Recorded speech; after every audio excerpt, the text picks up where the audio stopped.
नमस्कार दोस्तों। गर्मियों के दिन थे। भोला के खेत में इस बार तरबूज, खरबूज और ककड़ियों की भरमार लगी थी। जानवरों से खेत की रक्षा के लिए उसने खेत के अंदर ही झोपड़ी बना ली और वहीं सोने लग गया। एक दिन गांव के बाहर दूसरे गांव में कठपुतली का नाच हो रहा था। भोला को भी कठपुतली का नाच देखने की बड़ी इच्छा थी, लेकिन अगर वह कठपुतली का नाच देखने जाता तो खेत में किसी के ना होने से गीदड़ और दूसरे जानवर खेत को सफाचट कर जाते। यह सोच ही रहा था कि एक जटाजुटधारी महाराज आए और झोपड़ी की तरफ उसको आता हुआ दिखाई दिया। उनको देखकर भोला खुशी के मारे उछल पड़ा, बाबा को झोपड़ी में बिठाया और बोला, महाराज जी, आप यहीं बिराजिए। आप मेरी कुटिया में आराम कीजिए। मेरे खेत में तरबूज और खरबूज से खेत भरा पड़ा है। पेट भरकर आप उनका सेवन कीजिए और अगर कोई जानवर खेत में आए तो उसे भगा दें। मेरी आपसे गुजारिश है। मैं पास के गांव में कठपुतली का नाच देखने जा रहा हूँ। आधी रात के बाद मैं वापस आ जाऊंगा। महाराज जी को और क्या चाहिए था। वह बोले, खुशी से जाओ, बाबा जी सब देख लेंगे। भोला के चले जाने पर बाबा जी खेत में घुसे।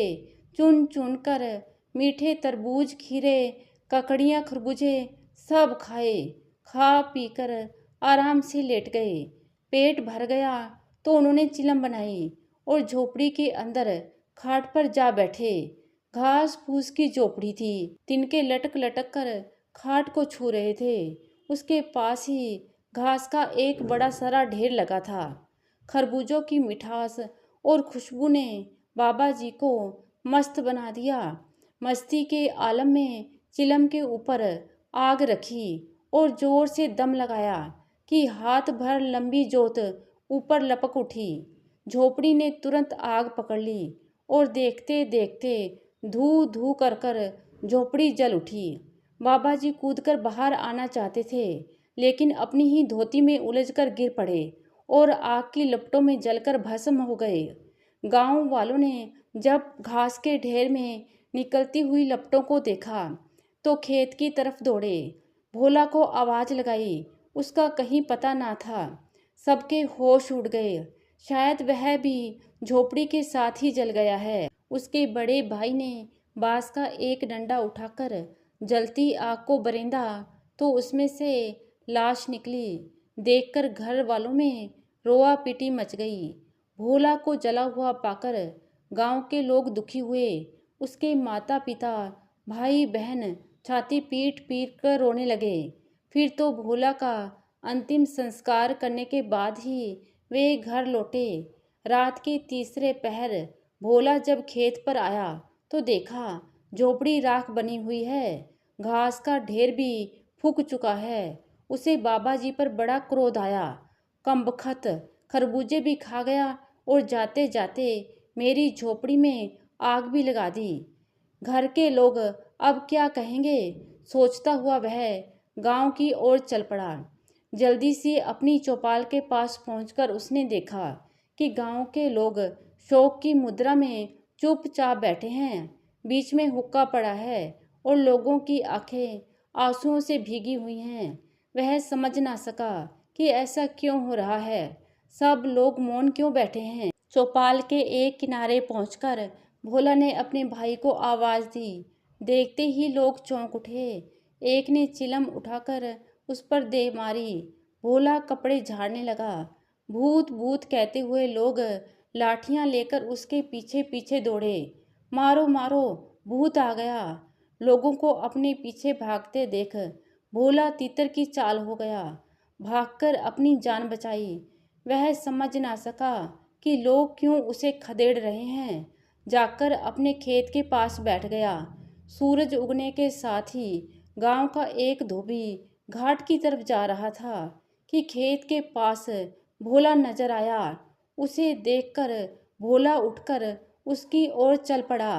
वह धोबी से पूछना चाहता था कि गांव के सब लोग ऐसा क्यों कर रहे हैं, बात क्या है, लोग उससे नाराज क्यों हैं।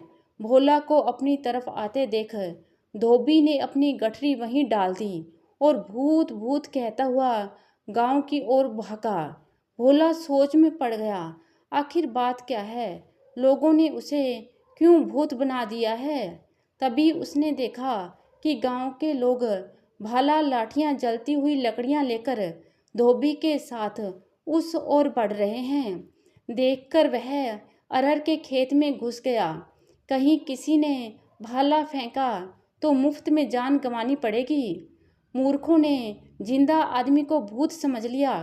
सोचने लगा, रात को ही यहाँ से निकलूंगा और जब भैया चौपाल में अकेले होंगे तभी उन्हें बताऊंगा कि मैं भूत नहीं हूँ।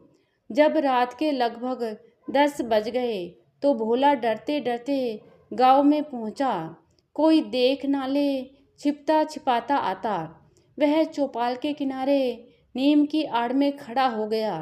मौका पाते ही भैया से बोला, भैया डरना नहीं, मैं भूत नहीं हूँ। सुनते ही भैया इतनी जोर से चीखा कि गांव वालों की आंख खुल गई। लोग आकर इकट्ठा हो गए। देखकर भोला डर गया। सोचा भागने में ही भलाई है। वह तेजी से भाग खड़ा हुआ। गांव के कुत्तों ने दूर तक उसका पीछा किया, किंतु अरहर के खेत में घुस जाने के कारण उसकी जान बच गई। पूरे गांव में दहशत छा गई। लोग परेशान हो उठे। कमबख्त स्वयं तो मरा, दूसरों के लिए मुसीबत बन गया है।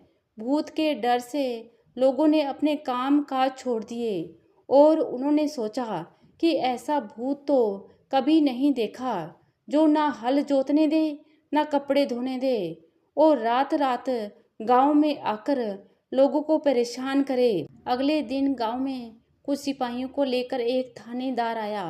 उन्हें एक डाकू की तलाश थी। थानेदार को जब मालूम हुआ कि इस गांव में एक भूत आता है तो वहीं डेरा डाल दिया। सोचा शायद वह भूत ना होकर वही डाकू हो जिसकी तलाश कई दिनों से हो रही है। थानेदार ने गांव वालों को बुलाकर पूछा, वह भूत लोगों को किधर घेरता है। गांव वालों ने बताया कि वह ज्यादातर अपने खेत के आसपास ही बैठा रहता है, जहां झोपड़ी में भोला चला था। थानेदार मूंछों पर ताव देते हुए बोला, अच्छी बात है, आज रात को हम उसे पकड़ लेंगे। तुम लोग भी हमारे साथ चलना। रात हुई। चारों तरफ जब घना अंधेरा छा गया तो गांव के लोग थानेदार और सिपाहियों के साथ उस जगह पर जा पहुंचे। खेत पर जाकर थानेदार घोड़े से उतर गया। अपनी सुरक्षा के लिए सिपाहियों ने 2 खूंटे जमीन में गाड़ दिए और घोड़े की पिछली टांग उन खूंटों से बांध दी ताकि वह कहीं भाग ना जाएं। अब वे लोग भूत की तलाश करने लगे। भोला अपने खेत के किनारे लेटा हुआ था। लोगों को अपनी ओर आता देख वो उठ बैठा। सोचा पता नहीं अब कौन सी आफत आएगी। उसके मन में आया कि अरहर के खेत में जा छिपे, लेकिन यह कोई इलाज नहीं है। उसने ऐसा नहीं किया। कब तक लोगों से छिप छिप कर अपनी जान को बचाता रहेगा। इसलिए इससे अच्छा है कि खुलकर सामना किया जाए। वो उठ खड़ा हुआ और जोर जोर से चिल्लाता हुआ उनके सामने आ गया, लो मुझे मार डालो, मैं भूत हूँ, जिंदा भूत, आओ मुझे पकड़ लो, पकड़ो पकड़ो। अंधेरी रात में भोला की आवाज़ दूर दूर तक गूंज उठी। सुना तो गांव वालों की हिम्मत टूट गई। वे भाला लाठियां और मशाले वहीं छोड़कर भाग खड़े हुए। सिपाहियों में भी भगदड़ मच गई। थानेदार कूदकर घोड़े पर सवार हुआ, घोड़े को ऐंठ लगाई, किंतु घोड़ा उछल उछल कर वहीं रह गया। देखकर थानेदार की घिघी बंद गई। वह समझा कि भूत ने उसे पिछले पांव को पकड़ लिया है, जिसके कारण घोड़ा भागने में असमर्थ है। थानेदार वहीं बेहोश हो गया। अगले दिन गांव में खबर फैल गई कि भूत ने कमाल ही कर दिया, थानेदार के घोड़े तक को जकड़ लिया। अब उससे छुटकारा पाने का एक ही उपाय है, उसकी मनौती की जाए। 13वीं करने के बाद प्रेत आत्माएं शांत हो जाती हैं। शाम को सारे गांव वालों ने मनोती की टोकरी भर मिठाई खेत में रख दी। भोला उस समय अरहर के खेत में छुपा हुआ था। उसका भाई हाथ जोड़कर जोर शोर से कह रहा था, भैया तू चला गया है, लेकिन इस गांव के लोगों को माफ कर दे। इन लोगों ने तेरा क्या बिगाड़ा है कि तू इन्हें दुख दे रहा है। 13वीं के दिन हम लोग मिलकर तेरी पूजा करेंगे। तुझे जो चाहिए वह बता देना, लेकिन हमारा पीछा छोड़ दे। भोला इन सब बातों से परेशान हो चुका था। उसने सोचा, क्यों न 13वीं के दिन मैं भी वहां पहुंच जाऊं और जाकर देखूंगा कि कौन कौन 13वीं में आया है।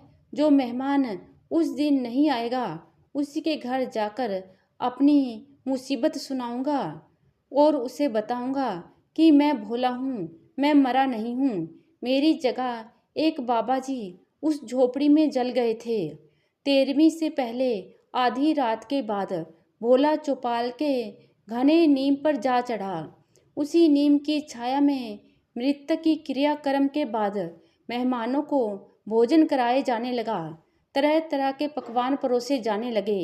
देखकर भोला के मुंह में भी पानी आया, लेकिन वह पेट पकड़कर चुपचाप बैठा रहा। उसने देखा कि सभी लोग दावत उड़ाने आए हैं, लेकिन उसकी छोटी लड़की के ससुर नहीं हैं। रात को जब सभी सो गए तो वह भी नीम से उतर कर आया और अपने समधी के गांव की ओर चल पड़ा।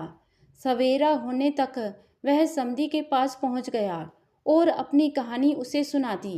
सुनकर समधी ने भोला को खाना खिला पिलाकर अपना तांगा तैयार करवाया और भोला को लेकर उसके गांव की ओर रवाना हो गया। गांव पहुंचकर उसके माता पिता और गांव वालों ने समधी के साथ जब भोला को देखा तो सब चकित रह गए। गांव के लोगों ने भोला को गले लगा लिया और अपनी मूर्खता और जल्दबाजी पर बहुत लज्जित हुए। तो दोस्तों, ये कहानी आपको कैसी लगी? आशा करती हूँ कहानी को पसंद करेंगे। धन्यवाद।